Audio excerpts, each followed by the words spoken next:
porque ustedes lo pidieron. Sean bienvenidos a otra entrega más, en la que daremos repaso por las teorías de conspiración y leyendas urbanas más populares que toman lugar en México. Sin más que agregar, comencemos.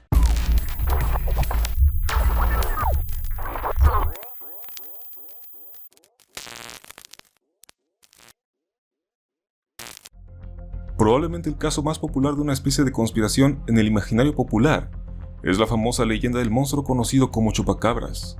El origen de las historias en torno a esta criatura, que acababa indiscriminadamente con decenas de ganados, es rastreado hasta 1995 en Puerto Rico, cuando una mujer llamada Madeley Tolentino declaró su encuentro con el críptido. No obstante, el rumor se fue expandiendo con el paso de los años por el resto del continente americano, contándose casos de avistamientos en prácticamente toda Sudamérica.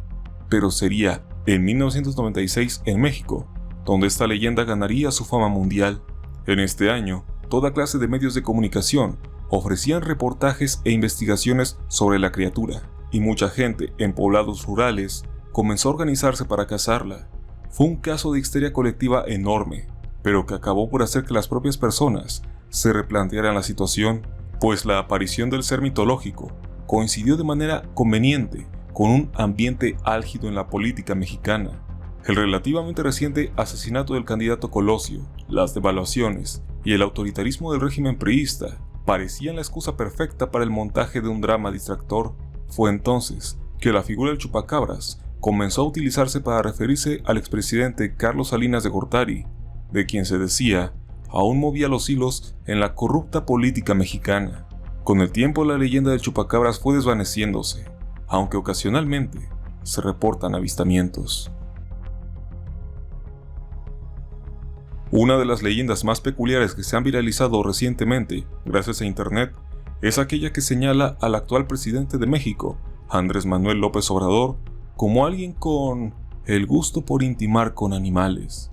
Supuestamente, esta leyenda tendría origen en un libro llamado Los crímenes ocultos de López Obrador, donde se cita a un artículo de un periódico llamado Rumbo Nuevo perteneciente al estado de Tabasco, de donde es originario el político.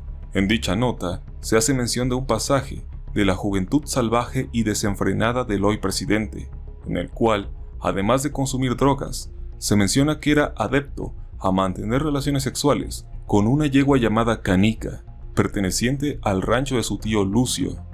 Hay que decir que el paso del tiempo ha vuelto sumamente difuso el contexto de esta información. Personalmente, recuerdo haber leído esto en una página de Blogspot aproximadamente hace 8 o 9 años, y donde se decía que el artículo habría salido a finales de los 90. Sin embargo, se han ido eliminando muchos sitios donde se contenía a mayor profundidad esta historia.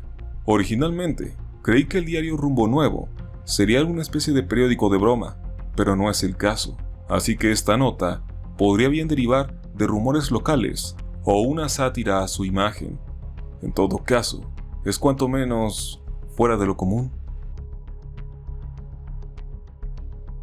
El difunto Joan Sebastián fue uno de los cantantes de música regional mexicana más querido y respetado en el medio, con una carrera prácticamente intachable y lejos de los escándalos.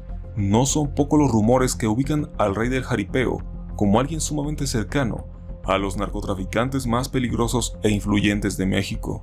Desde el año 2004, un testigo señaló al intérprete de tener vínculos con gente del crimen organizado. En 2009, al igual que en 2017, 2 años después de su fallecimiento, se sumaron casos de gente que lo señalaba como parte de una red de trata de personas. E incluso en 2012, campesinos de pueblos vecinos de Juliantla, de donde era originario el cantante, lo acusaron de expropiación ilegal de sus tierras. Incluso en 2014, con la desaparición de los 43 estudiantes de Ayotzinapa, salió a relucir el nombre de Federico Figueroa, hermano de José Manuel, nombre real del artista. La teoría señala que Joan Sebastián y su familia realmente se dedicaron al crimen organizado y que la carrera como músico sirvió como pantalla para ocultar sus ingresos y aparentar una vida distinta a la real. Además, según algunos, las cosas que Joan contaba sobre su vida antes de la fama no parecen coincidir en muchos aspectos. En mi otro canal hice un video especial hablando sobre este caso, pero de una forma muy resumida. Este pasaje histórico, un tanto turbio, señala al padre de la expropiación petrolera de vender el crudo a la Alemania de Hitler, además de dejar que estos últimos instauraran bases de espionaje en México. En el contexto, después de la expropiación petrolera, México fue castigado por Estados Unidos y sus países aliados para que nadie le comprara el producto, algo que debió ser catastrófico para la economía nacional. Sin embargo, del otro lado del mar, había una Alemania igualmente castigada por la comunidad internacional para venderle la misma materia prima.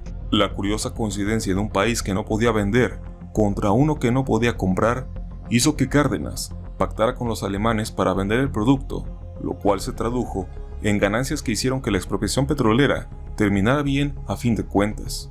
Cuando Estados Unidos se dio cuenta de esto, enfureció con el gobierno mexicano, pero estuvo dispuesto a volverse el principal comprador, a cambio de que dejara de hacer negocios con el enemigo.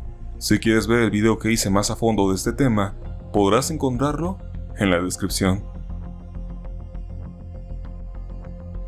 El 24 de marzo de 1982, un incendio destruyó la Cineteca Nacional en la Ciudad de México.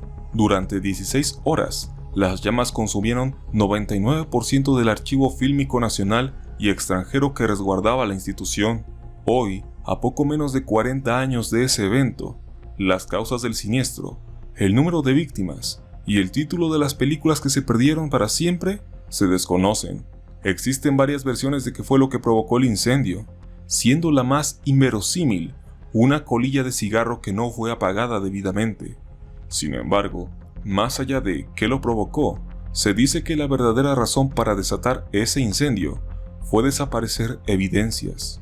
Se dice que en la Cineteca existían rollos de película que contenían imágenes sumamente crudas de lo que fue la matanza de estudiantes de 1968, mismas en las cuales se podían apreciar torturas y gente sumamente poderosa involucrada, además de otros tantos archivos de video que podrían resultar conflictivos si se daban a conocer al público. Sea cierto o no, este incendio terminó extinguiendo material artístico de un valor incalculable, por lo cual, de ser cierta la teoría, realmente fue un despropósito en toda regla. Similar al caso Roswell en Estados Unidos, donde se señala el avistamiento y contacto con seres extraterrestres, en México existe el llamado caso Chitle, el cual curiosamente ocurriría apenas años después del mencionado anteriormente. Según esta historia, a inicios de los 50, mientras se realizaban excavaciones para la construcción de la ciudad universitaria de la UNAM, se realizó el descubrimiento de artefactos metálicos no especificados, pero que sin duda el hallazgo servía como prueba irrefutable del contacto de alienígenas con culturas prehispánicas. Lo más destacado de este relato es la mención de un teniente del ejército, el cual murió al ser fulminado por una ráfaga de luz, y que detalles mayores del incidente, las piezas encontradas y la zona como tal fueron resguardadas por el ejército mexicano y posteriormente por el FBI. Siendo completamente objetivos, esta historia, aunque interesante, presenta varias incongruencias, además de que se dice que el incidente de Chitle ocurrió el 11 de noviembre de 1952, 9 días antes de la inauguración oficial de la ciudad universitaria. Logísticamente hablando, debieron ser días muy movidos para desenterrar, almacenar, desclasificar, acordonar y cerrar todo el caso.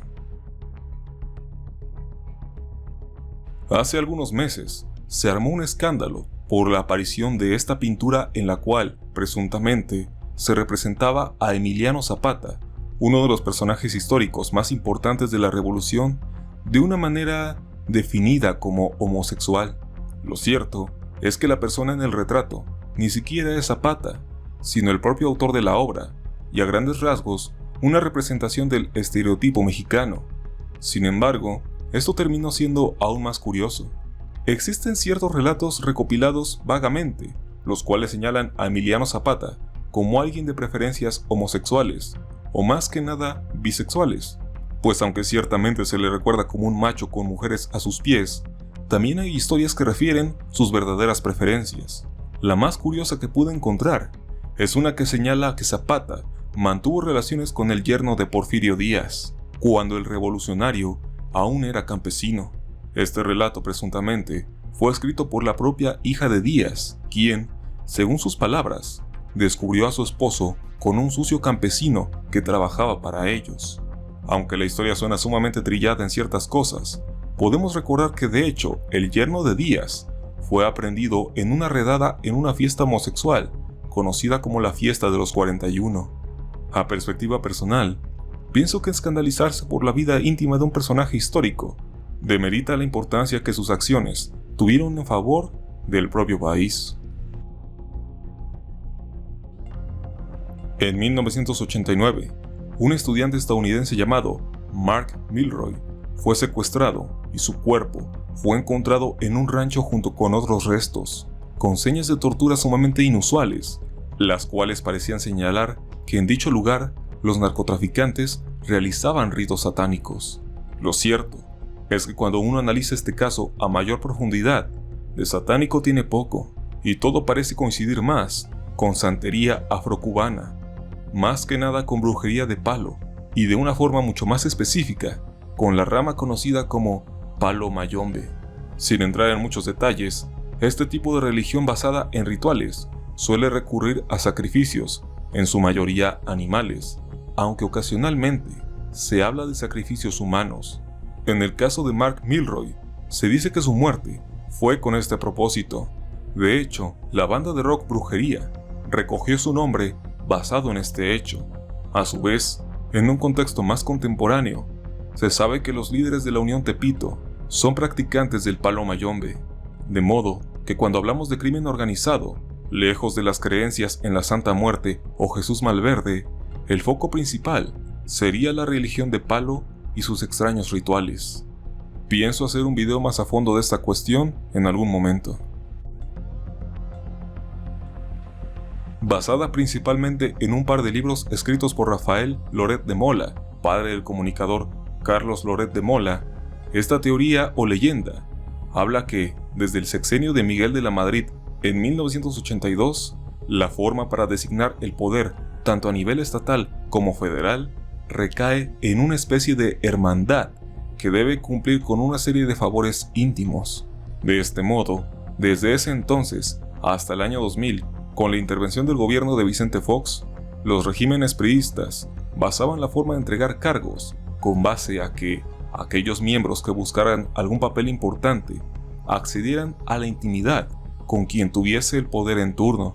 De este modo, incluso el propio Salinas accedió a la presidencia, y que de esta misma manera habría designado a Ernesto Zedillo, quien en este mundo recibía el apodo de La Neta. Prácticamente se habla de que gran parte de los presidentes y gobernadores que ha tenido México en los últimos 40 años han sido de preferencias homosexuales o bisexuales, según sea el caso, quienes acomodan a sus amantes en posiciones de sucesión. Una idea un tanto morbosa, pero que tampoco podríamos decir improbable, aunque, a juicio personal, la credibilidad de los Loret de Mola, padre e hijo, no brilla mucho que digamos. Un cúmulo de leyendas urbanas parecen coincidir en que en México existen desapariciones que no necesariamente corresponden a la delincuencia, sino al propio gobierno, desde aquella que señala anuncios de alcohólicos anónimos en el metro de la Ciudad de México, los cuales eran colocados con el fin de hacer desaparecer a gente con vicios, aquella otra que habla de que los indigentes son recogidos y exterminados para acabar con la mala imagen de una ciudad, hasta que los cuerpos de estos mismos son colocados en las estructuras de puentes o edificios, bajo la creencia de que colocar humanos emparedados ayuda a reforzar la esperanza de vida de una construcción. Técnicamente se habla de que existe una eliminación de la gente indeseable de este país, la cual es usada para tener usos un tanto rudimentarios. Ciertamente esta idea es un tanto paranoica, al menos hasta que recordamos que justamente cosas así fueron realizadas en Brasil en vísperas del Mundial y los Juegos Olímpicos. Probablemente mucha gente ha sido desaparecida a propósito. De esto también se menciona que el popular segmento de servicio a la comunidad de Canal 5 fue una pantalla para este tipo de cosas. Realmente es por mucho la teoría más disparatada en todo el video. Confeccionar esta parte ha sido mucho más difícil que las anteriores, pues, aunque hay algunas teorías interesantes, son sumamente cortas de explicar, mientras que de otras, sencillamente, no se puede extraer mucha información. Ignoro si llegaré a hacer una cuarta parte, así que llegados a este punto, dejémoslo en que México es un país extraño. Espero que el video te haya gustado. Nos veremos en el siguiente para seguir descubriendo las cosas más extrañas que este mundo tiene para contar. Mi nombre es Yoshimitsu. Sayonara.